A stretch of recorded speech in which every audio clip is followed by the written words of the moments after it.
오은영 박사님께서 어떤 이야기를 준비하셨는지 궁금해요. 네. 요즘에 많이 들어보셨을 거예요. 가스라이팅. 네. 굉장히 다양한 사회적인 상황에 적용을 해서 쓰는 것 같아요. 정확히 의미를 잘 모르는 분들도 많고. 네, 굉장히 많습니다. 가스라이팅은 이제 정확하게 얘기를 하자면 어떤 사람의 심리 상태에 조작을 가해서 그 사람이 자기 자신에 대해서 불신하게 하고 일종의 심리적 학대이다 이렇게 보는데요. 화나니까 그러는데 왜 그렇게 말해? 걔한테 갇혀 있는 것 같았어요.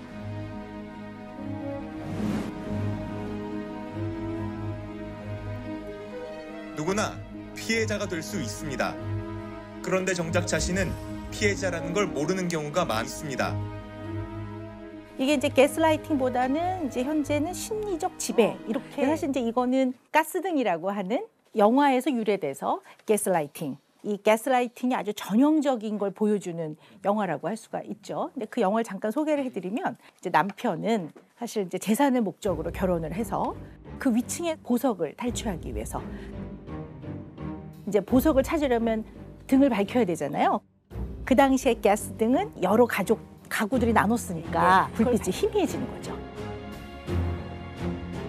근데 이걸 감추기 위해서 이제 그 아내가 좀 불이 희미해지는 것 같다. 무슨 소리가 들리는 것 같다. 이렇게 말하는 것을 무슨 소리야? 무슨 소리가 들린다고? 네가 잘못 들은 거야. 라든가 아니면 네가 너무 예민해서 그래. 그러면서 이 사람이 현실에서 경험한 여러 가지의 감각이라든가 판단을 왜곡을 시켜서 결국은 이 부인이 이러면서 점점 피폐해져 가는 이제 그런 내용을 담고 있는데요. 다른 폭력과는 달리 이 가스라이팅은 아주 가까운 대상과의 관계에서 일어나거든요. 부모 자녀 관계, 아주 가까운 직장 상사와 부하 직원 이렇게 가까운 사이에서 애착의 형태를 띠고 등장을 하기 때문에 이것이 정서적인 심리적인 학대라는 거를 깨닫지 못하는 경우도. 가스라이팅이 사실 시작은 언제나 관계를 맺는 데서 시작을 해요. 친밀한 관계에서. 그러니까 예를 들어 나니까 너 얘기를 들어주지 어디 얘기를 해봐. 이러면서 이제 친밀한 관계가 진행이 되다 보면 이제 그 다음에는 이 상대가 한 실수에 대해서 굉장히 침소봉대를 해요. 그래서 너는 어떻게 맨날 이렇게 이 똑같은 실수를 반복하니? 그러니까 이제 상대를 굉장히 폄하하고 문제가 많은 사람인 것처럼. 그럼 이제 상대가 자기 자신에 대한 불확실성이 생기잖아요. 그럼 이제 그 다음부터는 이거 내가 잘하고 있나? 그러면서 이제 상대한테 내가 잘하고 있는 거 맞아요? 그래 끊임없이 물어보고 상대의 판단을 이제 기다리고. 그래서 사실 그 사건에서도 그 이미 언론에 보도된 그런 내용들을 봤을 때는 끊임없이 보고를 해요. 보고를 하고 상대한테 명령과 지시를 하고 그 다음에 이제 판단을 내려주고 이제 이런 일들이 있는 거거든요. 그 다음에 이제 상대가 사람들이 그러는데 너 나한테 너무 심하게 대한다고 사람들이 그러던데 그러면 그들이 뭘 알아? 내가 널 더 잘 알지. 이러면서 이제 이 사람을 조금 고립시키고 그래서 많은 사람들로 하여금 이 사람이 굉장히 논리적 판단을 하는 데에 문제가 있는 사람인 것처럼 점점점 고립이 되죠. 그걸로 이 사람이 이제 상당히 피폐해져가는 이런 관계를 이제 가스라이팅을 한다고 하는데요. 얼마 전에 그런 사건이 있었죠. 세 모녀가 어머니를 그 카페에서 그 CCTV가 보이지 않는 곳에서 폭행을 해서 어머니는 돌아가셨고 그래서 이게 존속살인으로 60대 친모를 때려 숨지게 한 혐의로 큰딸 A씨 등 세 자매를 구속 기소했다고 밝혔습니다. 이들 자매는 3시간가량 친어머니를 둔기 등으로 때려 숨지게 한 혐의를 받고 있습니다. 수사하는 과정에서 봤더니 지인이라는 어떤 분의 가스라이팅을 이 세 딸들이 받고 그걸로 인해 이제 이런 아주 처참하고 끔찍한 조종당한 것처럼. 네네. 네. 그래서 이 돌아가신 어머니가 사실은 남편과의 불화가 있어서 인근에 가깝게 지내는 그 가해자와 좀 친해졌어요. 처음에 이제 이런 관계를 맺으면서 가해자가 제일 먼저 한 게 남편하고 떨어뜨려 놓는 일입니다. 그래서 이 자꾸 이렇게 조종을 해서 이 아버지한테 아주 심하게 대하게 해서 이 아버지가 손을 들고 집을 나갔고 그 다음에 이 딸들에게도 너희들은 재벌집이나 명문가의 시집을 갈 수 있는 아이들인데 니네 엄마가 뭘 잘못해가지고 너희들이 지금 이 모양 이 꼴로 살고 있는 거다. 너네 엄마를 깨우쳐줘야 된다. 이렇게 해서 이 딸들이 그 조종을 심각하게 잘 받아들여가지고 이 어머니를 CCTV 없는 데서 때리고 그래서 결국 돌아가신 거예요. 근데 수사를 하는 과정에서도 보도에 의하면 이 가해자의 변호사를 공유하고 있고 변호인을 여전히 내 가해자와 굉장히 친밀한 관계를 이 세 딸들이 유지를 하고 있다라는 것까지 제가 거의 언론 이 보도를 정도면 통해 가스라이팅이 아니고 접했습니다. 세뇌 수준. 네네. 세뇌죠. 네.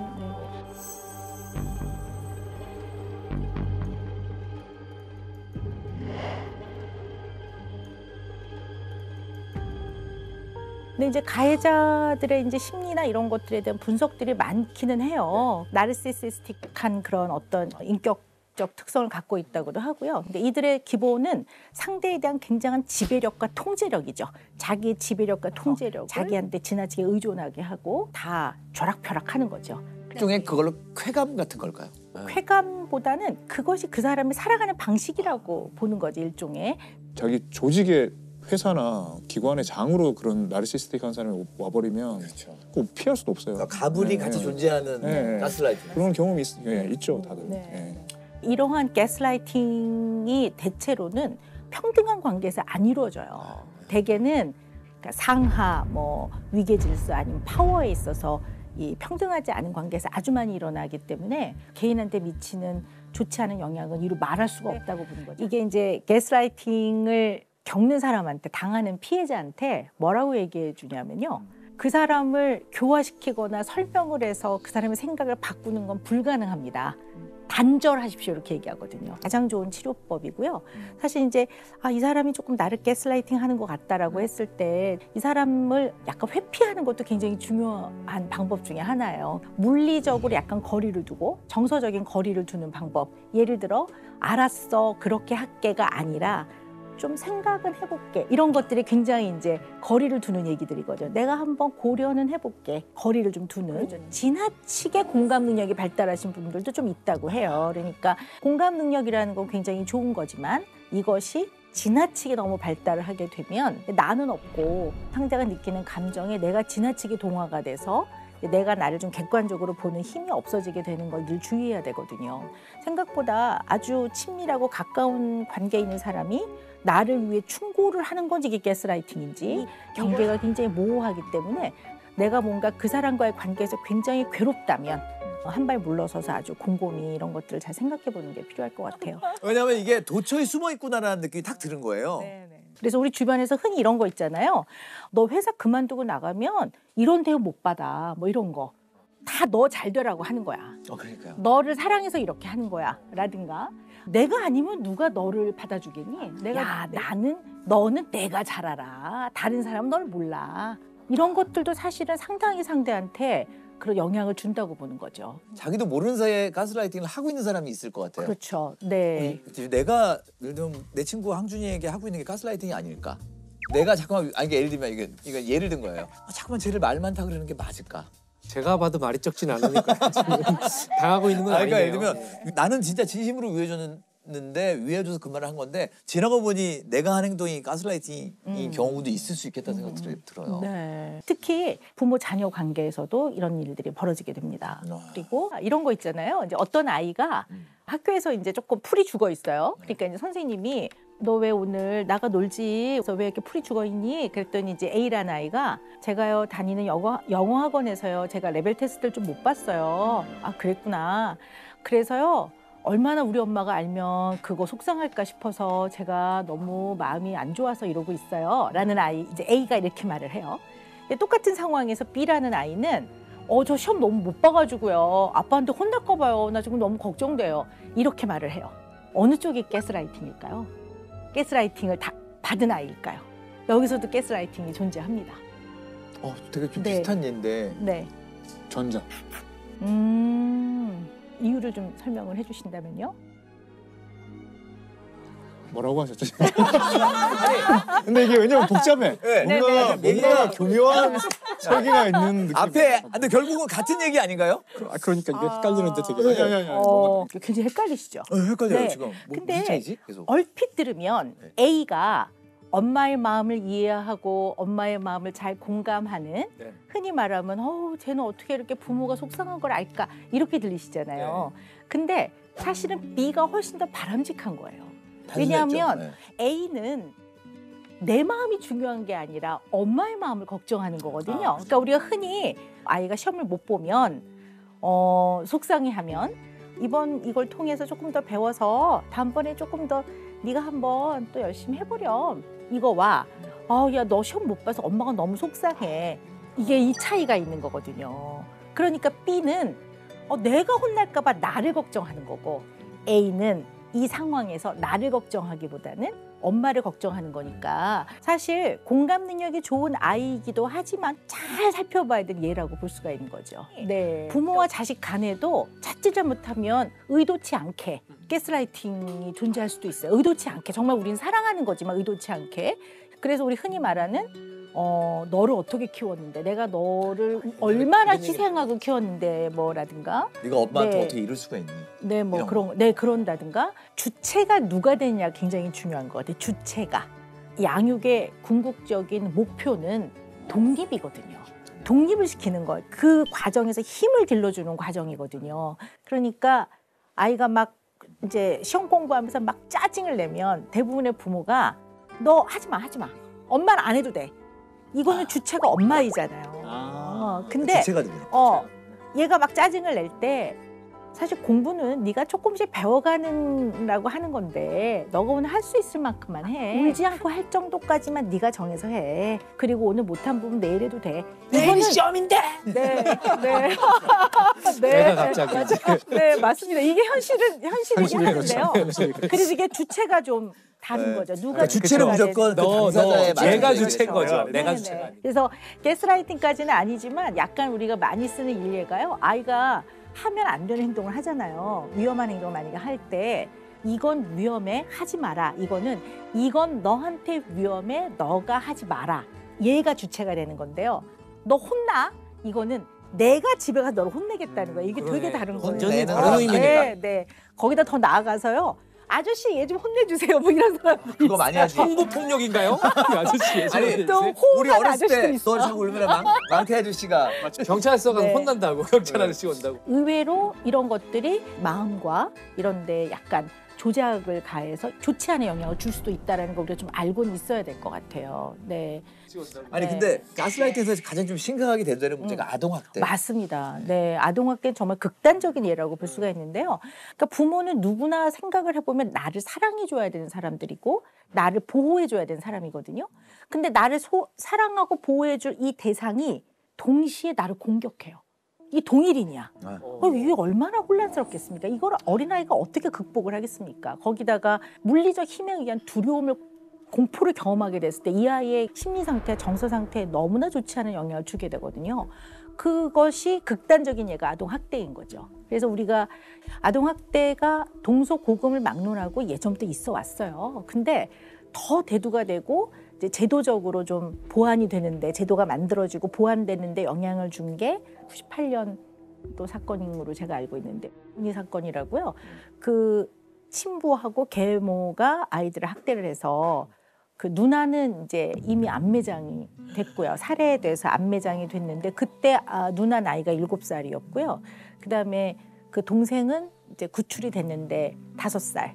근데 이제 그때 구출이 됐을 때 이 아이 윗속에는 아주 소량의 위액만 남아 있었어요. 그러니까 거의 한 2주 동안 아무것도 먹지 못했다라는 거예요. 5살에 완전히 굶주려서 뼈만 앙상하고 등에는 다리미로 대인 화상 자국이 그냥 다리미 자국이 그대로 있었고 발등은 젓가락으로 찢어져 가지고 아이가 발등이 부어 있는 이제 그런 모습으로 애가 구출이 됐어요.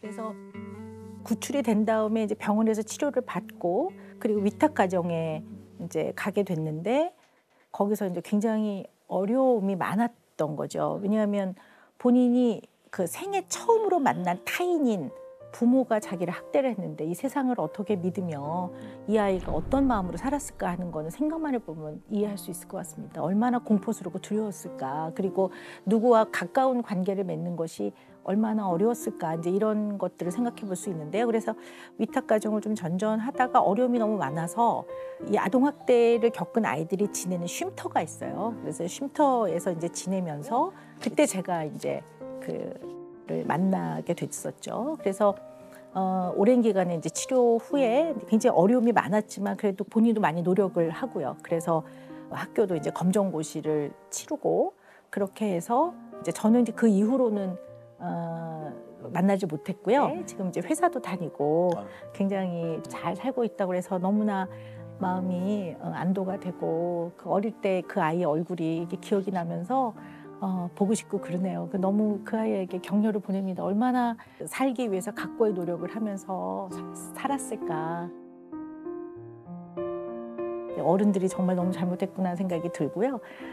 네. 학대 당한 아이의 후에 잘 자라라는 이야기도 좀 다 들려왔으면 좋겠어요. 네, 네. 보통 사건 이후에 당연히 이제 사망한 사건이나 이런 경우에는 이제 그렇게 해서 가슴 아픈 상태로 끝이 났지만 사실 생존하는 아이들, 살아남은 아이들이 어떻게 살아가고 있나를 이렇게 한번 알게 되는 것도 되게 중요하다는 생각이 듭니다. 네.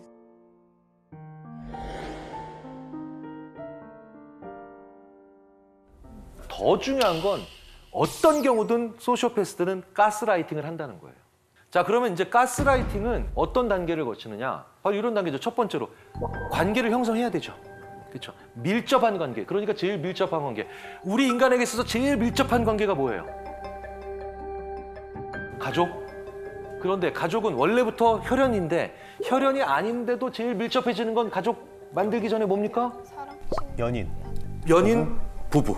네, 연인과 부부. 부부가 가장 가스라이팅이 많은 이유예요. 그러면 두 번째 반드시 꼭 하는 게 뭐냐? 아까 가스라이팅에서 나왔죠. 기억을 왜곡합니다. 그래서 한 번 어떤 실수를 하게 되면 예전 실수들이 다 같이 뛰어나오면서 넌 원래 그런 사람이야. 넌 원래 그런 사람이야. 이렇게 만들어내죠. 네. 기본적으로 여기까지 오면 사실은 말도 안 되는 얘기야라고 하면서 반박을 할 수도 많게 되지만 이 세 번째 단계까지 오게 되면은 이제는 아예 저항을 못 합니다. 그게 바로 뭐냐? 주위에 다른 사람들을 만나면 안 된다라고 계속 얘기를 하는 거죠. 그게 미니마이징이에요. 계속해서 고립시키는 겁니다. 저는 이 세 번째를 하는 군대 밖에서 군대 안에 있는 친구에게 이걸 하는 그런 사람을 만난 적이 있어요. 그러니까 무슨 얘기냐면 제가 군대에 있을 때 어떤 병사 한 친구가 갑자기 어느 날 오더니 저는 정훈 장교님이랑 이제 다시 얘기를 할 수 없습니다. 그 뭐야? 무슨 얘기야? 너랑 나랑 연애하냐? 그래서 저는 그냥 별 생각 없이 그냥 그런가 보다라고 그래 알았어 오지 마 정훈 씨래. 근데 나중에 한 2년 후에 그 친구가 우연히 저한테 이메일을 보내더라고요. 그때 정훈 장교님과 만나지 말라고 제 친구가 얘기했기 때문에 안 간 거기 때문에 죄송하게 생각한다고. 근데 그 정훈 장교님 만나지 말라고 얘기한 애가 그럼 같은 부대에 있었느냐? 아니래요. 자기 과 친구래요. 네. 그러니까 걔는 군대를 갔고 그 과 친구가 계속해서 걔네 집에 살고 있는 거예요. 걔는 군대를 갔고 그 가스라이팅이라는 친구는 그 친구를 이용하면서 계속 그 집에 살고 있었던 겁니다. 그런데 그걸 계속하는 과정에서 이 소시오패스적이고 가스라이팅하는 친구는 계속해서 자기 말을 듣게 해야 되니 제일 중요한 게 뭡니까? 주위에 다른 사람들을 만나면 안 된다라고 계속 얘기를 하는 거죠. 그게 미니마이징이에요. 어떤 식으로 됐냐면 이렇게 얘기하는 겁니다. 입영 전날에 이렇게 얘기했대요. 너 군대 가면 맞아 죽을 수 있어. 최대한 사람들에게 마음을 열지 말라고. 계속해서 고립시키는 겁니다. 마지막 단계가 있습니다. 이제 본격적으로 뭐가 시작되느냐? 무시가 들어갑니다. 근데 무시를 세게 하는 걸 우리가 보통 개무시라고 하죠. 네. 근데 정말 그런 식으로 무시합니다. 네. 옆에 그냥 물건이 있는 것처럼 무시할 때도 있고요. 근데 왜 그런지 아세요? 자, 보세요. 관계를 밀접하게 맺었죠? 기억을 왜곡시켰죠? 미니마이징 시켰으니 이제 이 사람밖에 없죠? 근데 이 사람이 무시하고 나를 사람 취급 안 하는데 어느 날 갑자기 이러다가 일로 와. 이러면 진짜로 주인 앞에 꼬리치는 강아지처럼 갈 수밖에 없는 거예요. 그렇게 만들면서 계속해서 자기의 종을 만들고 자기에게 복종시키는 거죠. 그런데 이런 사람들은 자기들이 그렇게 행동하고 있다는 거 알까요? 알까요? 관심 없어요. 그 사람이 아느냐 모르느냐에 관심 가지지 마세요. 그 사람들은 그걸 아느냐 모르느냐 본인이 인식하는 거에 관심이 없다는 겁니다. 네. 그게 가장 무서운 점이에요. 세상에 제일 무서운 인간들이 지가 무슨 잘못을 하고 있는지에 관심이 없는 인간들이에요. 그렇게 자기가 만드는 행동에 관심이 없는 인간들일수록 그것에 대해서 합리적이거나 이성적으로 대화하는 건 불가능합니다. 그럼에도 불구하고 가장 중요한 건 그 세 번째 단계, 두 번째 단계까지 나도 모르게 갈 수 있어요. 그런데 세 번째 단계, 미니마이징이 시작되면 어떻게 해서든지 다른 사람들을 만나서 이 이야기를 해봐야 됩니다. 나에게 이런 친구가 있는데, 나에게 이런 사람이 있는데. 그때 맞서 싸운다라는 건 어떻게 될까요? 논리로 이기겠다? 관계를 개선하고 싶다? 어떻게 될까요? 다 망하는 거예요. 그냥 뒤도 돌아보지 말고 끊으셔야 돼요. 맞서서 싸우지도 마세요. 그냥 버리세요. 관계를 끊으셔야 된다는 겁니다. 궁금한 게 있는데요. 많은 사람들이 가스라이팅하고 훈계, 조언의 차이를 좀 어려워하는 것 같아요. 누군가 훈계를 하는데 가스라이팅 한다고 생각할 수도 있고 반대로 생각할 수도 있고 혹시 구분하는 방법이 있을까요? 훈계는 대부분 일회성으로 그칩니다. 근데 가스라이팅은 동어 반복이 끊임없이 일어나요. 네. 그러니까 이게 뭐냐면 보통 웬만한 건요, 우리는 그 내용 위주로 전달을 할 때 한 번 내가 한 훈계는 더 이상 되도록 안 하려고 해요. 첫 번째가 바로 그렇게 동어 반복적인 현상이 있다는 거고요. 이제 두 번째로는 훈계는 대부분 그래서 어떻게 하라는 얘기가 있어요. 근데 가스라이팅은 그래서 하지 말라는 얘기를 주로 다듬고 더 많은 경우에는 그러니까 어떻게 해도 안 되니까 가만히 있으라는 얘기인 거죠. 이 사이코패스, 소시오패스를 얘기를 지금까지도 계속 해드렸는데 못지않게 또 힘든 사람들이 있죠. 나르시시스트. 이 나르시시스트는요, 기본적으로 내가 안 돼야 지가 행복한 사람이기 때문이에요. 자, 나르시시즘의 차이는 박 부장이 있고 자존감이 높은 김 부장이 있다고 치자고요. 왜? 저는 김씨니까 제가 김 부장 좋은 거 할래요.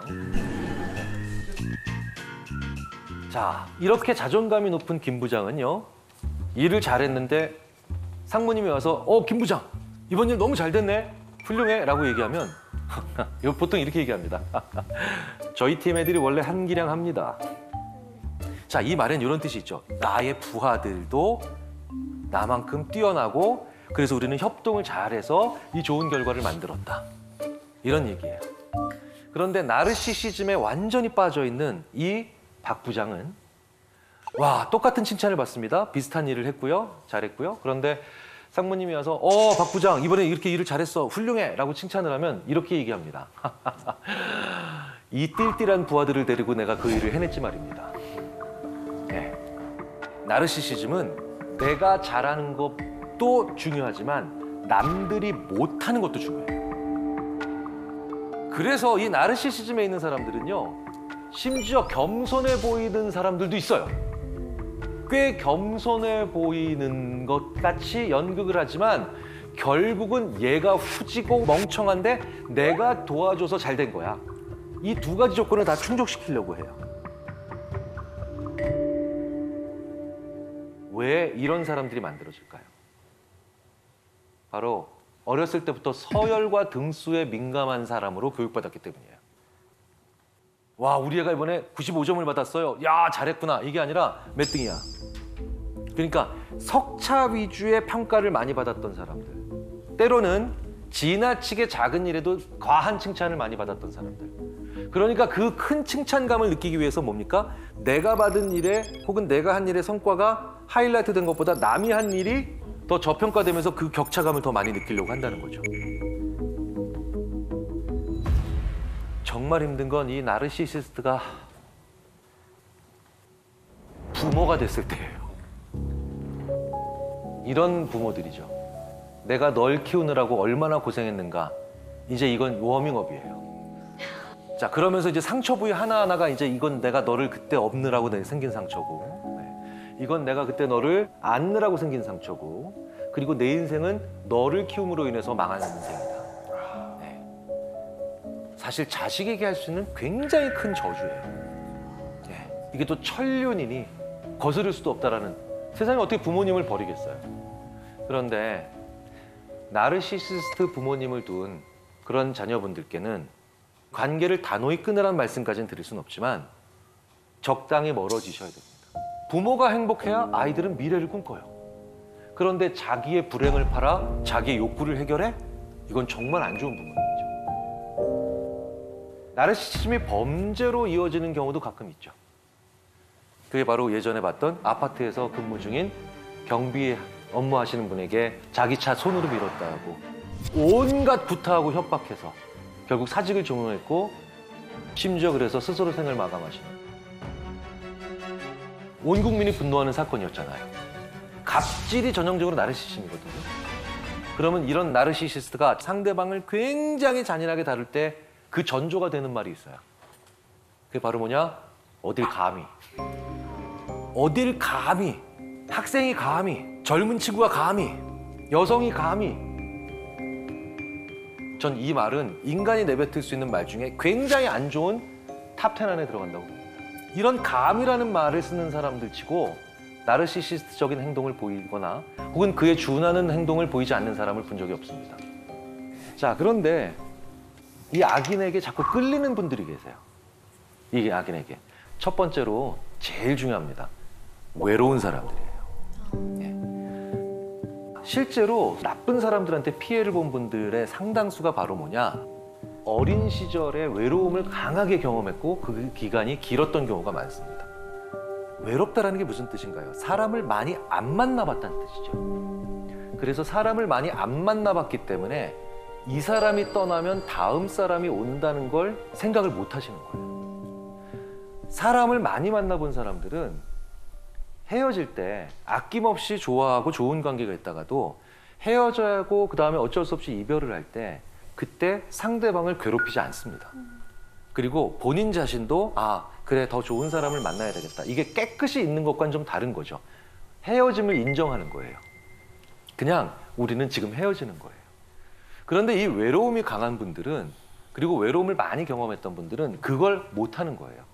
그래서 이제 나쁜 관계도 계속 유지하고 심지어는 도피를 하는 그 관계로 도피하는 경우가 있다는 거죠. 이게 우리 인간에게 있어서 굉장히 안 좋은 일이라는 거예요. 두 번째로 악인을 자꾸 의식 무의식적으로 필요로 하는 분들이 계세요. 예를 들어서 정말 질 나쁘거나 못된 직장 상사.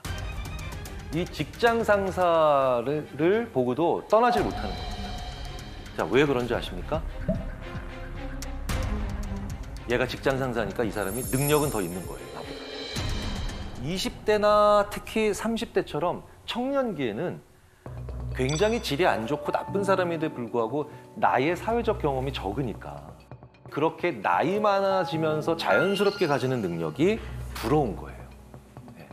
그래서 이런 경우에 이 사람을 떠나질 못하고 계속 그 사람에게 붙어 있습니다.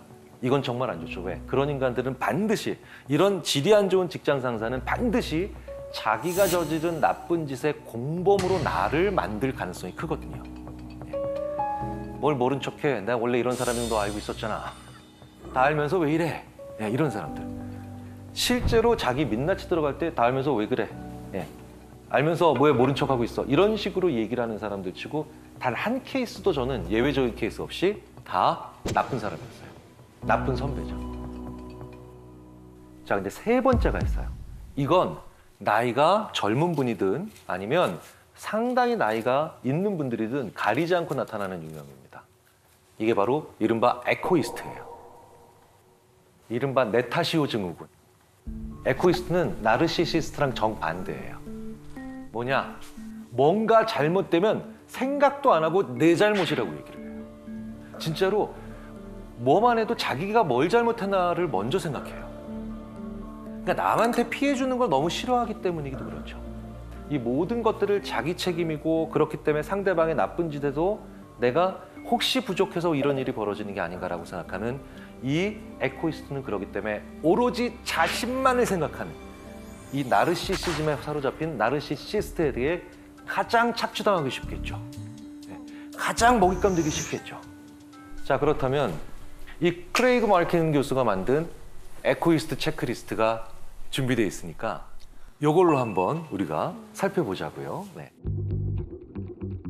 주목받는 것을 싫어한다.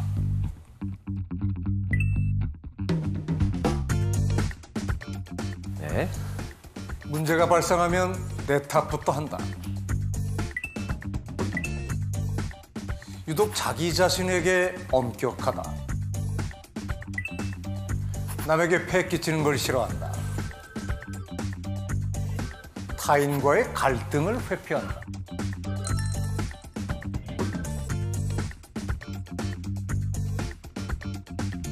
자, 여기서 5개 이상 나온 분들 한번 손 들어주십시오. 네. 네. 보세요. 벌써 한 30%, 20에서 30% 정도 손 드셨잖아요. 내리시고요. 그러니까 크레이그 말킨 박사에 의하면 이분들이 선하고 양심 있고 착하고 심지어는 엄격한 자기 기준이 있어서 열심히 사는데도 문제는 나르시시스트에게 무언가 착취당할 수 있는 그런 위험을 많이 안고 계신 분들이라는 거예요. 네.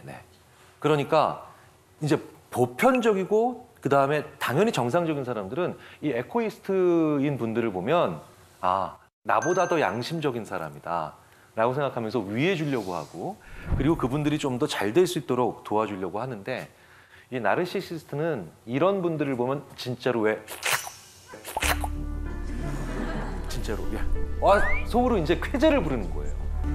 오늘 드디어 하나 발견했다 라고 하면서 80년대에 일어났던 사건을 하나 말씀을 드릴게요. 80년도? 예, 대표적인 유괴 사건으로만 알려진 범죄가 있는데 그 이면에는 그루밍 성범죄가 있었던 사안.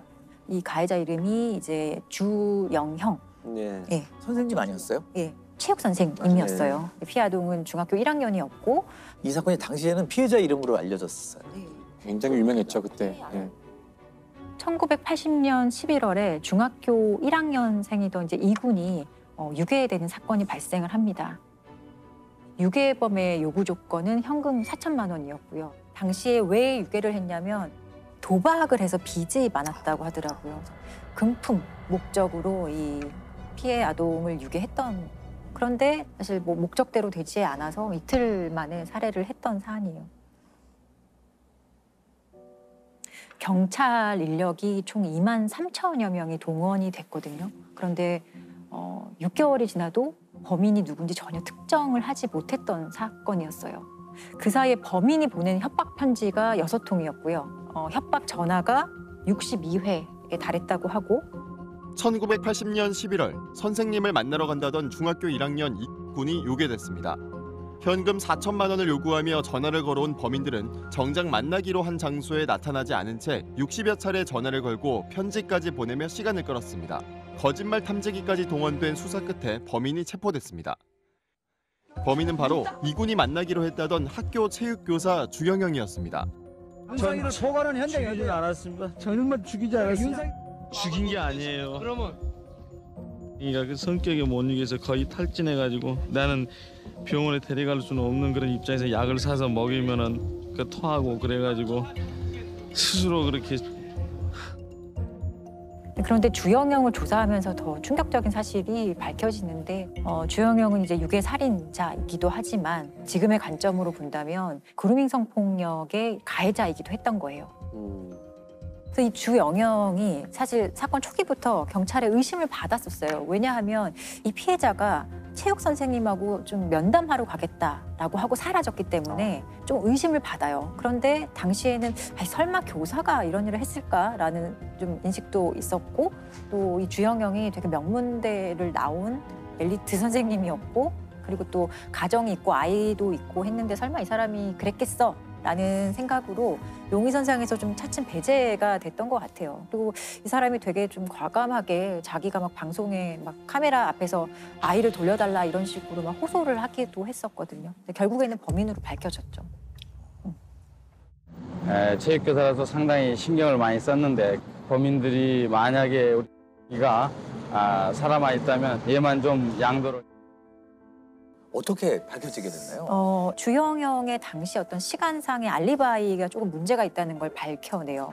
주영형이 당시에 나는 뭐 이분이 사라졌을 그 시점에 대학원 수업을 갔다 이렇게 얘기를 했었거든요. 근데 경찰이 다시 확인을 해보니 수업에 간 건 맞는데 출석 체크만 하고 다시 나왔다는 거예요. 그리고 주영영도 사실 출석 체크만 하고 나온 것은 맞고 내가 불륜 관계에 있는 여성이 있는데 그 여성과 신촌에 있었다. 불륜 관계였기 때문에 말하기 어려워서 조사 초기에는 말하지 못했다고 얘기를 해요.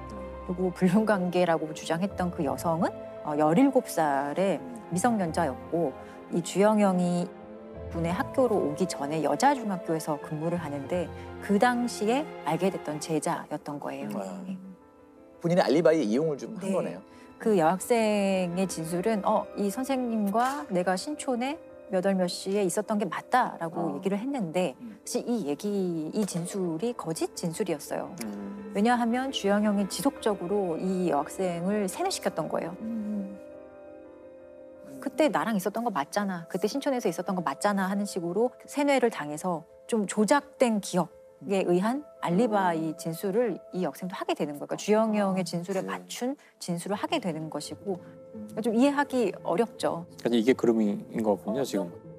17살과 가정이 있는 남성 교사, 또 아이도 있는 상황에서 어떤 동등한 관계에 의해서 시작된 관계라고는 전혀 보여질 수가 종속적이거나. 없거든요. 예. 그리고 이 여학생 외에 실제로 이 유괴 사건의 공범 여학생 2명이 더 있었어요. A와 B라는 여학생들인데 둘 다 미성년자였어요. 고등학생이었고 마찬가지로 과거 주영영이 제자들이었거든요.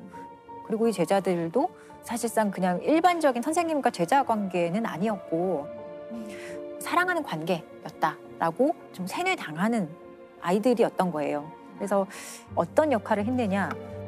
A양은 이제 협박 편지, 협박 전화, B양은 거짓 제보 편지를 하면서 이제 수사기관에 혼선을 줍니다.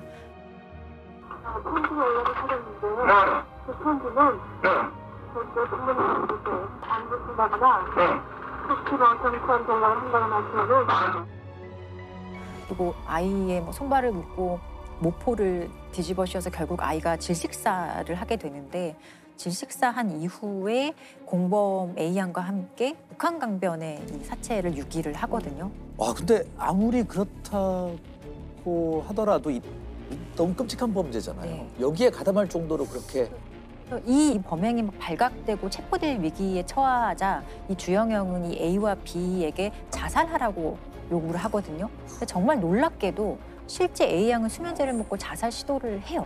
근데 다행히 목숨은 구하고요.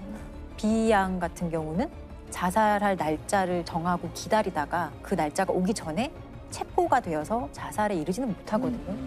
이게 그냥 단순히 어떤 주범과 종범 간의 어떤 그런 종속 관계를 떠난 그루밍, 그야말로 정말 길들이기를 아주 오랫동안 했던 거라고 보여지고 범죄임은 당연히 인식했을 거고 사체를 유기하는데 어떻게 범죄 인식을 못했겠어요. 그런데 이미 심리적인 지배 영역에 있었던 아이들이기 때문에 아주 쉽게 가담을 할 수 있었던 거죠. 그루밍 행위를 통한 약간 종속관계 내지는 복종할 수밖에 없는 분위기를 만드는. 맞아요. 그래서 이게 왜 제가 이런 얘기를 하냐면 조사 과정에서 주영영에 대해서 좀 조사를 해보니 이미 주영영은 이런 식으로 여자 중학교에서 좀 문제를 일으켰던 전력이 있었어요. 찾아보니 총 22명의 피해자들이 나왔다는 거예요. 다수법은 똑같았어요. 개별 면담을 한다는 식으로 면담을 하고 나가서 여관에 가서 성폭행하고 너와 나는 특별한 관계야. 그리고 우리는 사랑하는 관계야라고 끊임없이 이 대상자들을 세뇌시키고 길들이고 되게 안타까운 게 만약에 그 여자 중학교에서 22명의 피해자를 좀 발견했을 때 철저하게 조사하고 강력하게 처벌하는 그런 모습 보였으면 사실은 이 주영영이 유괴 범죄까지는 안 갔을 수도 있거든요. 근데 그 당시에 이런 것들이 너무 흐지부지 끝났던 거예요. 22명 아마 더 있었을 수도 있죠. 22명의 피해자 모두 적극적으로 얘기하는 것 자체를 상당히 꺼렸어요. 왜냐하면 오히려 그렇죠. 네가 어떻게 행동했길래 네. 선생님이랑 그런 관계를 맺어? 라고 그렇죠. 해서 피해 여학생들이 말할 수 있는 분위기는 결코 아니었고 말을 하더라도 더 비난받았을 시대적 배경이 있었을 것 같아요. 성범죄 피해자들은 다 뭐 피해자들이 탓으로 돌리던 이런 인식의 시기가 있었죠, 사실. 그죠. 지금도 되게 어려운 얘기거든요. 근데 그 당시에는 더 어려웠을 거라고 그 생각해요. 당시에 막 그루밍 성범죄에 대한 인식이 전혀 거의 없다고 네. 전혀 될 때네요. 없었죠. 네, 이게 하나의 유괴 살인 사건으로 했기 때문에 굉장히 밝혀져서 문제되는 거지. 그러면 이 주영영과 공범 둘은 어떻게 처벌받았나요? 주영영은 83년도에 사형 집행이 되고요. 이 공범 A 양은 이제 단기 3년, 장기 5년, 소년범이었기 때문에 이렇게 장기형, 단기형으로 이렇게 일반 성인하고 좀 다르게 처벌하거든요. 이런 식으로 선고가 됐고 또 다른 공범 B 양은 징역 2년에 집행유예 3년 선고가 나와요. 근데 지금의 관점에서 봤을 때도 이런 공범 A와 B 양의 행위는 분명히 처벌되는 행위예요. 본인이 세뇌를 당했다 하더라도. 근데 A와 B 양은 유괴 살인 사건의 공범이자 동시에 그루밍 성범죄의 피해자였을 가능성이 전 매우 높다고 생각을 하거든요. 40대 연예기획사 대표 그루밍 사건입니다. 최초의 만남은 이 여자 학생이 15살이었던 시절에 교통사고로 아주 다리를 많이 다칩니다. 인대가 파여야 될 정도의 중상해를 입고 병원에 입원을 하는데 병원 엘리베이터에서 어떤 아저씨를 만나는데요. 당시에 이 A씨라는 사람이 42살이었고 여학생에게 접근하면서 연예기획사 난 대표인데 너 연예인 데뷔시켜줄게. 연예인 한번 해보지 않을래? 라는 식으로 먼저 접근을 해요. 다친 아이한테? 네. 엘리베이터에서 우연히 만난 아이한테. 그리고 이 남성은 당시에 법률상에 부인이 있었어요. 부인도 있었고 피해자보다 2살 어린 아들이 있었거든요. 2살 어린 아들이 병원에 입원해 있어서 병원에 방문했던 거예요. 또래 여중생들에게 사실 가장 관심의 대상이 되는 건 연예인이잖아요. 그리고 너 예쁘다, 연예인 해볼 생각 없니라고 접근하면 사실 요즘 아이들 누구나 관심이나 환심을 살 수밖에 없거든요. 그리고 나서 이 여학생이 정보를 캐죠. 가정 환경은 어떤지, 부모님은 뭐 하시는지, 그리고 뭘 좋아하는지 이런 거를 자꾸 알아가면서 친근감을 형성하고 피해자의 어떤 신뢰를 계속 형성하는 과정을 이제 거칩니다. 실제로 이 피해 여학생은 부모님 두 분이 매우 아픈, 가정 형편이 너무 좋지 않았던 상당히 취약한 상황이었어요, 당시에. 이런 것들을 다 알게 되고 이 A씨가 그럼 병원비는 누가 내느냐, 병원비 낼 돈은 있느냐 이런 식으로 얘기를 하면서 돈이 없으면 내가 내겠다, 내주겠다 이런 식의 얘기도 했다고 해요. 그래서 이 여자 중학생 입장에서는 되게 좋은 아저씨네, 연예인 시켜주나? 뭐 이런 식의 관심도 얻었을 거고 좋은 사람인 척 얘가 지금 무엇이 필요한지 파악하면서 정말 이 아이의 욕구를 이제 충족해주는 적극적인 행동을 합니다. 연예인들이 많이 다니는 교회에 갈 건데 너도 같이 갈래? 라면서 같이 가자고 해요. 그래서 이 아이도 나도 가고 싶다 해서 따라가요. 그리고 실제로 일부 연예인들을 봤다고 해요. 그래서 그런 걸 보고 사람들도 이 사람에게 인사를 하고 하니까 이 사람 정말 믿어도 되는 사람이구나. 연예기획사 아저씨 맞네? 그리고 교회라는 또 공간이기도 하니까. 거짓말하는 사람은 아니구나라는 생각을 사실 쉽게 할 수밖에 없었던 거예요. 그리고 나서 이제 영화 시사회를 가자고 합니다. 그래서 그냥 호기심에 그리고 별로 의심의 여지 없이 이제 차에 타고 영화 시사회를 보러 가거든요. 그날 최초의 어떤 성폭력 피해가 발생을 했던 거고요. 이 모든 게 사실 만난 지 일주일도 되지 않았던 시점에 다 일어난 일이에요. 이 여학생 입장에서는 부모님의 말할 수가 없죠. 부모님은 이미 여러 가지로 병환이라든지 가정 형편 이런 것들로 힘든 상황이어서 내가 이런 일이 있었다는 것을 부모님에게 말하는 것 자체가 부담을 주는 것이라고 생각을 했고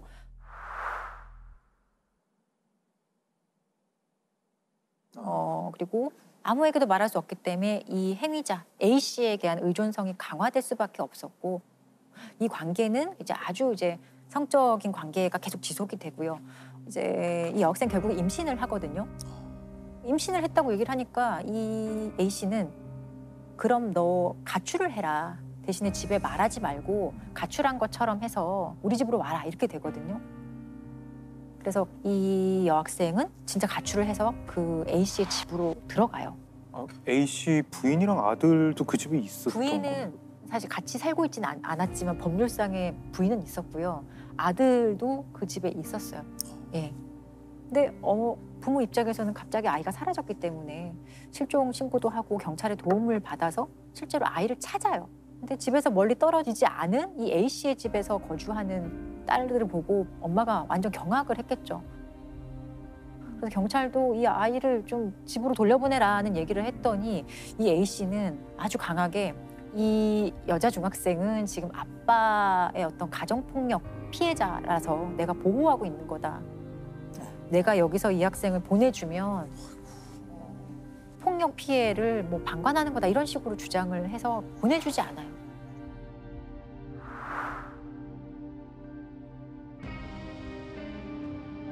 그런데 아빠의 폭행이 있었다는 것은 사실이 아니었어요. 그리고 놀랍게도 이 여중생도 집에 오라는 엄마의 요청에 응하지 않고 계속 그 집에 남아요. 출산할 때까지 그 집에 있게 돼요. 나중에 이 여학생의 인터뷰나 이런 것을 보면 임신한 몸으로 집에 돌아가는 것 자체가 너무너무 부담스럽게 생각했던 거예요. 이런 과정을 겪고 결국에는 이제 출산을 하자마자 경찰에 바로 신고를 하고요. 출산할 때까지 이제 기다릴 수밖에 없었다라는 취지로 얘기를 하게 되었죠. 그리고 1심과 2심에서는 유죄 판결을 받았으나 대법원에서는 최종적으로 사랑하는 사이였다. 성폭력이 아니라 사랑하는 사이였다라는 취지로 무죄 판결이 이제 확정된 사안이에요. 15살 여중생을 성폭행한 혐의로 중형을 받았던 40대가 대법원에선 무죄를 선고받았습니다. 대법원은 이들의 관계가 사랑이었다고 판단했습니다. 지난 2011년 8월 연예 기획사 대표인 A씨는 중학생인 15살 양을 만났습니다. 연예인이 되게 해주겠다며 접근한 뒤 며칠 후 승용차에서 양과 성관계를 가졌고 1심과 2심 법원은 공소 사실이 모두 인정된다며 A씨에게 각각 징역 12년과 9년의 중형을 선고했습니다. 하지만 씨는 나이 차이는 많이 나지만 A 양과 진심으로 사랑하던 사이였다며 재판 내내 결백을 호소했고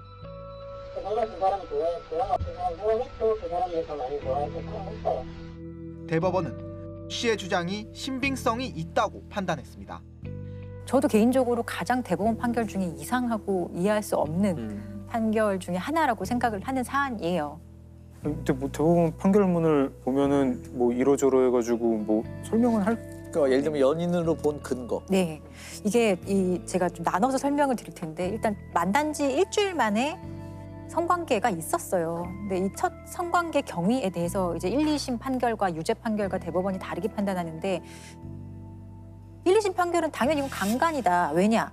처음 만난 부모 또래의 남성과 며칠 만에 성관계에 동의하는 것은 상식에 반하는 일이다. 있을 수 없는 일이다. 판단을 했고 피해자와 사실 임신 중에 동거할 때도 다른 학생과 똑같은 수법으로 관계를 이어가는 게 있었던 거예요.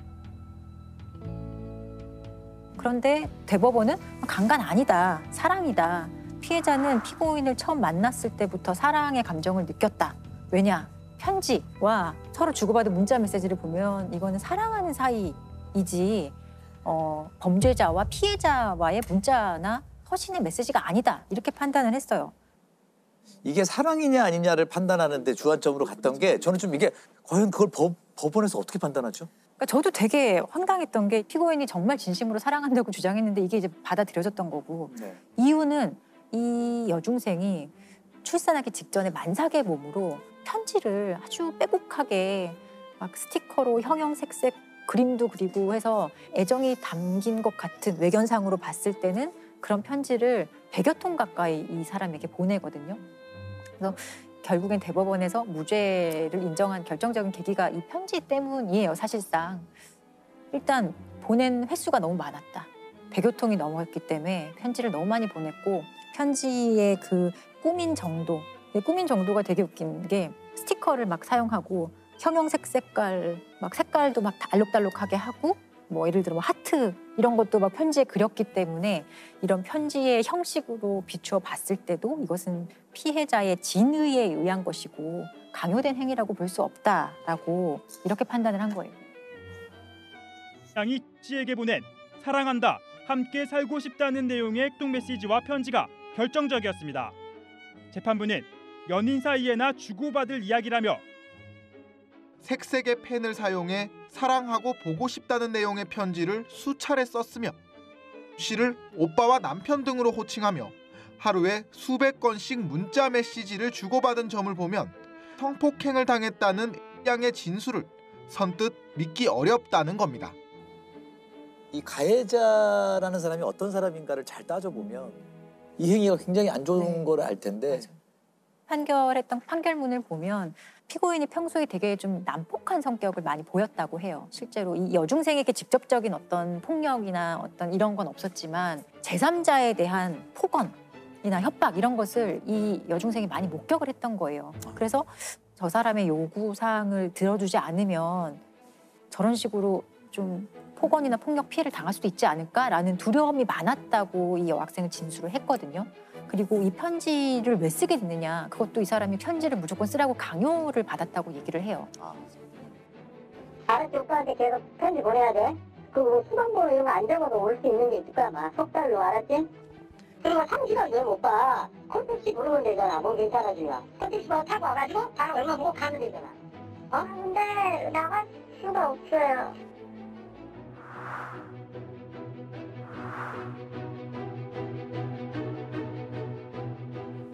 억지로 인터넷에서 보이는 그냥 노래 가사나 기사나 이런 걸 보고 그냥 억지로 썼던 것이고 강요된 행위였다라고 얘기를 하지만 대법원은 피해자 진술 지금 성폭행위라고 주장하는데 근데 너가 얘기했던 거 보니까 이렇게 너 편지도 썼잖아. 심지어 편지에 얼마나 형형색색깔로 꾸미기도 했니. 그런 걸로 진술의 신빙성이 없다라고 이제 판단을 한 거고 1, 2심 판결은 충분히 신빙성이 있다라고 판단을 한 거예요. 그러니까 결국 피해자 진술의 신빙성의 판단 과정에서 이렇게 완전히 같은 사실관계를 가지고 양극단의 판단을 했던 대표적인 사례 중에 하나거든요. 근데 뭐 나중에 그 편지를 주고받았던 거랑 그 제일 처음에 성관계는 아무 상관 없지 않나요? 작가님 말씀해 주신 아니 편지는 다 이후의 일 아니에요 하는 게 실제로 1, 2심 판결의 이 이유였어요. 아니 편지 다 피해 이후에 발생한 것이라서 별로 상관없다. 근데 대법원에서는 진심으로 사랑하는 관계였기 때문에 이런 것들도 다 고려가 돼야 된다라는 취지로 판결을 한 거죠. 지금 이 대법원 논리가 만약에 뭐 정말 저희가 들은 대로라면 성폭행을 했는데 나중에 사랑하면 앞에 것도 범죄가 안 된다 이런 괴상한 이게 법원에 가면 이건 처벌받아야 되는 거 아니에요? 그렇죠. 지금 문제는 이 앞에 있었던 것이 성폭행인지를 놓고 지금 맞아요. 하는 거 심리를 하는 거잖아요. 이게 범죄 특성상 피해 사실을 인지하거나 증명해내기가 너무 정말 어려워요. 예. 것 같아요. 그루밍 성범죄의 특성 자체가 외견상으로는 비폭력적인 상황이 네. 주로 보여요. 그래서 모르는 거거든요. 그리고 신뢰를 기반으로 하기 때문에 뭔가 어떤 피해자의 자발적인 참여가 전제가 되는 행위거든요. 결정적으로 피해자들 본인도 이게 내가 피해를 당하고 있는지 몰라요. 한참 뒤에 알게 되거나 나중에 성인이 되고 나서 인지하거나 이런 것들이 많기 때문에 우리가 더 많이 알아야 하는 범죄 유형 중에 하나라고 생각을 해요. 그루밍 성범죄를 바라보는 법원의 시각이 굉장히 좀 중요해질 때가 된 것 같습니다. 그렇죠. 이 당시에 사실 저도 그래요. 이게 그루밍에 대한 이해는 당연히 없었던 거라고 생각하지만 정말로 이제 작가님 말씀이나 저기 교수님 말씀대로 이게 그루밍을 몰라도 그리고 고려하지 않아도 이 사건을 다르게 판단될 여지가 너무 많았던 것 같거든요. 네. 그 최초의 어떤 이런 성 접촉이 있었던 경위라든지 이런 것을 조금만 더 맥락적으로 파악했다면 다른 결론이 나왔을 수도 있을 것 같다는 생각이 들어요. 정말 사랑이었는지를 판단하는 곳은 전 아니라고 생각을 하거든요. 뭐 사랑이라고 법원은 판단했지만 저는 그 상황 속에서는 의지한 것 같거든요. 그렇죠. 근데 의지할 수밖에 없게 이 상황에 빠뜨려 놓은 사람은 가해자잖아요. 그렇기 때문에 이거는 이게 정확한 분석이라고 생각해요. 정말 미성년자하고는 일단 그런 관계를 가질 수 있다는 전제를 보통 하지 않는 게 지금 그렇죠. 아주 비정상적이죠. 만약에 이 여학생이 13세 미만의 아이였다면 사실 이런 판단 안 했을 거예요. 미성년자 의제 강간이라고 들어보셨을 거예요. 그게 어떤 연령 미만의 사람과 성관계를 했을 때는 그게 상대방이 동의를 했는지 여부랑 상관없이 무조건 강간으로 의제되는 범죄인데 판단받을 당시에만 하더라도 형법상 미성년자 의제 강간의 연령이 13세 미만이었어요. 근데 이 여중생은 당시에 15세였죠. 그렇기 때문에 폭행 협박이 있는지를 판단을 했었어야 되는 거예요. 그런데 판단하는 과정에서 이 정도면은 어떤 미성년자에 대한 강간은 아니다라고 판단을 한 거죠. 우리는 13세 미만이라는 기준을 형법이 53년도에 제정한 이후로 계속 사용했어요. 2020년까지. 근데 이 성적 동의 연령에 대한 문제도 계속 지속적으로 제기가 되어 오다가 2020년 5월에 16세 미만으로 상향이 되거든요. 성인, 19세 이상의 성인이 16세 미만의 아동 청소년과 성관계가 있었다면 동의가 있어도 다형사적으로 처벌되는 범죄가 됐어요. 의미 있는 변화라고 생각을 해요. 근데 이게 최소한 우리가 보호해줘야 할 어떤 아동 청소년의 국가에 대한 보호 의무의 하나라고 생각을 하거든요. 그 최소한의 사법적 조치라고 생각하시면 될 것 같아요. 개정법에 따라 이제 16세 미만의 남녀와 성관계를 한 19세 이상의 남녀는 처벌 대상이 됩니다. 굉장히 또 그 분노했던 사건인데요.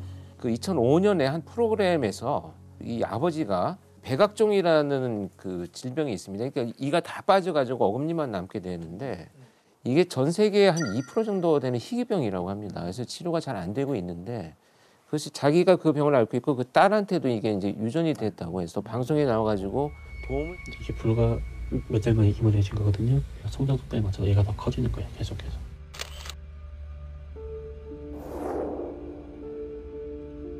나는 돈이 없으니까 사랑을 주는데 아픈 것까지 같이 주는 거 보니까 자기 딸을 위해서 뭐 정말 도와주십시오. 도움이 필요합니다라는 것을 호소해가지고 방송에서 결국 그 이제 소위 어금니 아빠라고 이제 소문이 나서 많은 분들이 안타까우니까 도움을 주기도 했었는데 2017년 9월에 정말 끔찍한 사건이 발생을 합니다.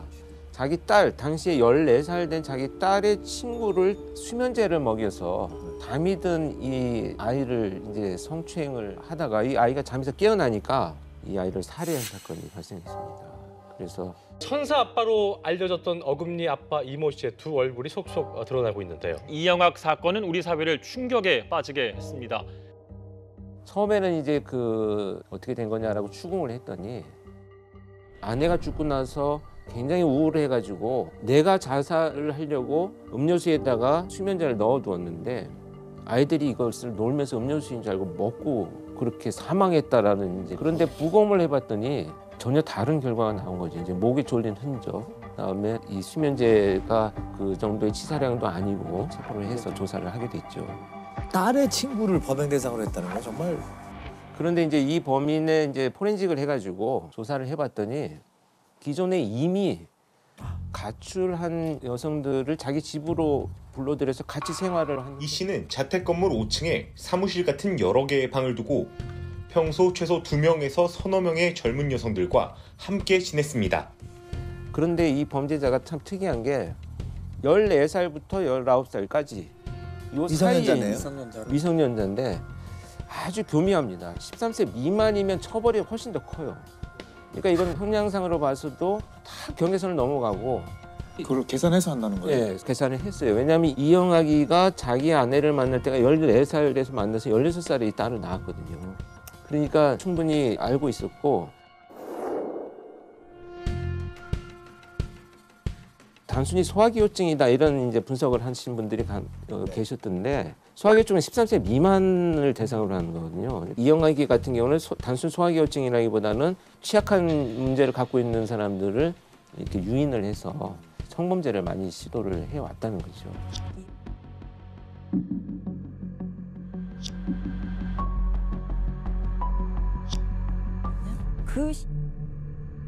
그 시신 유기 현장에 그 딸도 있었던 거죠. 그래서 이 양은 이 씨와 함께 숨진 14살 A 양의 시신을 담은 여행용 가방을 차량에 싣고 강원도 영월 야산에 유기한 혐의를 받고 있습니다.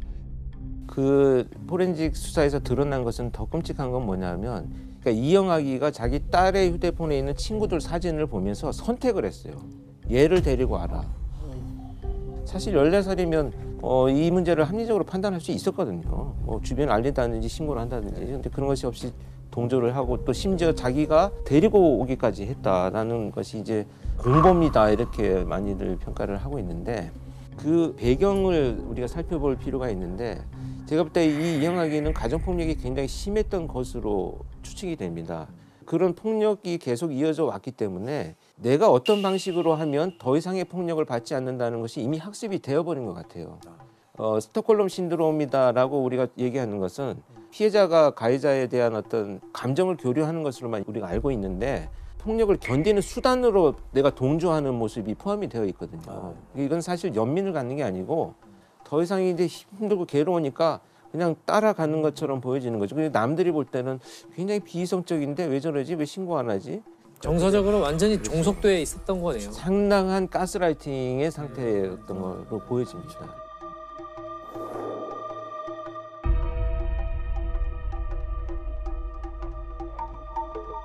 파면 팔수록 드러나는 이영학의 추악한 실체는 온 국민을 충격과 분노에 빠뜨렸는데요. 하지만 여기서 끝이 아닙니다. 이 이영학이라는 자는 이제 속속들이 정말 악의 모습이 드러나게 되는데요. 기존에 이미 성매매를 알선하는 사이트를 운영을 해왔었고 거기에 아내가 포함이 됐어요. 이 씨는 일종의 포주 노릇을 하며 여러 여성들을 모집해 성매매를 알선하고 나아가 아내까지 다른 남성들과 성관계를 갖게 한 것으로 나타났습니다. 그런데 그 장면을 제가 보니까 온몸이 문신이에요. 이 아내가. 아내가?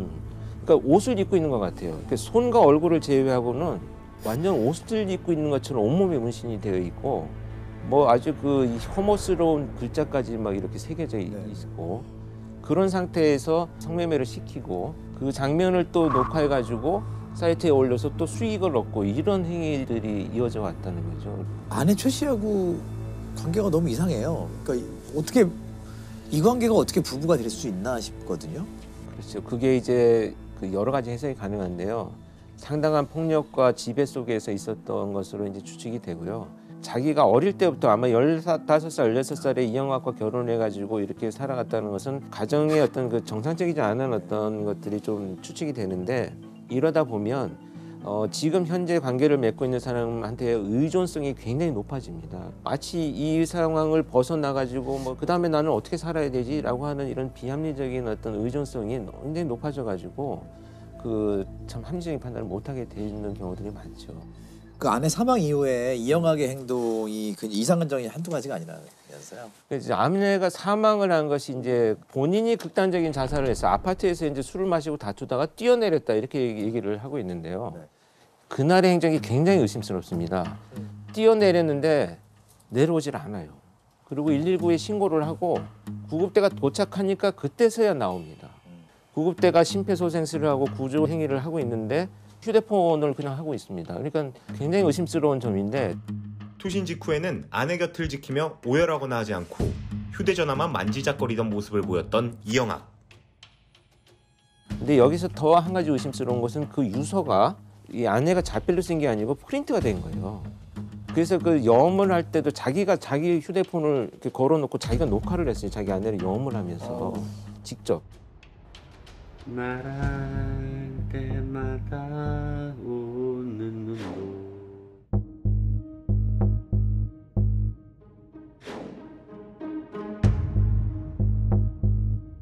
이영학의 아내 최 씨의 죽음을 두고 그동안 자살이냐 아니냐 많은 의혹이 제기됐는데요.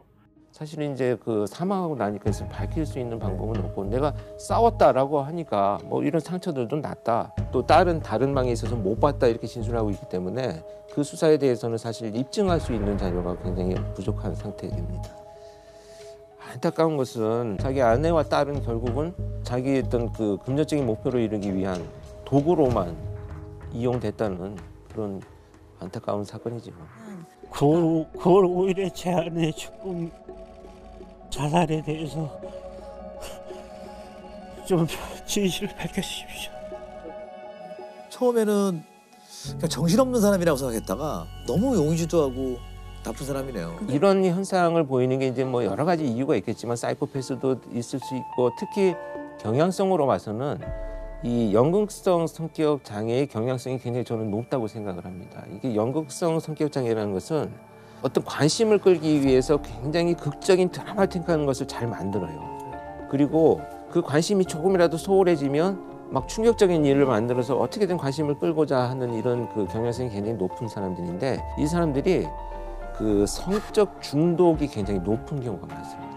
그러니까 성과 관련된 어떤 행위라도 합니다. 심지어 아내를 성매매시키면서 찍어서 동영상을 뭐 판매하고 말이죠. 이런 정말 저는 악마 이런 말도 표현하기 싫어요. 악마도 못 되는 인간들인데 이영학의 형량은 어떻게 되었나요? 처음에 사형이 선고가 됐었는데 이제 또 이제 항소를 하고 그래서 무기징역으로 이제 감형이 됐는데 저런 겁니다. 이제 난치병을 앓고 있었고 어려서부터 뭐 학력이 좀 떨어지고 그래서 정상적인 판단하지 못하지 않았느냐 이런 것들이 좀 감안이 됐고요. 그다음에 아내 사망 후에 뭐 분노, 죄책감, 충격 등을 경험했다라고 하는데 이것은 다 반영이 됐네요. 네, 그 얘기들이. 반영이 됐어요. 또 왜곡된 성적 충동을 해소하거나 억제할 방법을 찾지 못해서 우발적인 살인이 일어난 것으로 보인다. 일단 판결문 자체가 좀 납득이 안 돼. 지금 얘기를 들어보면. 근데 이제 그 범죄의 이제 원인이 그 범죄인의 책임이 당연히 제일 크겠죠. 사회가 범죄의 배양기다. 또 어떤 사람은 그 타고난 유전적 요소. 그러면 본인과 타고난 것과 환경과 사회의 책임을 몇 대 몇으로 가져가야 되느냐 하는 데 대해서 합의가 돼 있지는 않은 것 같아요. 근데 지금 이 판결은 타고난 것도 좀 부족한 게 있고 그래서 이제 사형을 못 하겠다는 거고 당연히 사형해야지 이렇게 그런 사람이 볼 때는 이런 판결을 보면 정말 피가 거꾸로 섰죠. 아 그럼 사회가 책임이면 저런 악마 같은 범죄 저지 내가 책임이 있단 말이야? 좀 몸이 불편하면 다 저런 짓 해? 그렇다고 어떻게 그게 책임이 덜어져? 뭐 이렇게도 생각할 수 있는 거잖아요. 근데 상식적으로만 생각을 해보면 그 사형과 무기징역 지금 그 경계가 언뜻 생각하기에는 교화 가능성이 정말 단 1%라도 있는가의 문제일 것 같은데 얘기를 듣다 보면 과연 좀 회의적인 생각이 드는 것 같아서 사실 우리 무기징역이라고 하는 것이 한 20년이 지나면 가석방의 대상이 되거든요. 아마 제가 볼 때 이런 정도의 치밀함을 갖고 있다면 가석방을 해서 나가기 위해서 엄청난 모범수로 살 가능성이 있어요. 이춘재가 지금 밝혀지고 나서 다들 모범수라고 하지 않습니까? 그럼 이춘재가 그 악마성을 그냥 감추는 이유는 큰 나중에 어떤 목표가 있었다는 얘기가 되거든요. 이영학도 그런 준비를 하지 않을까 생각이 들죠.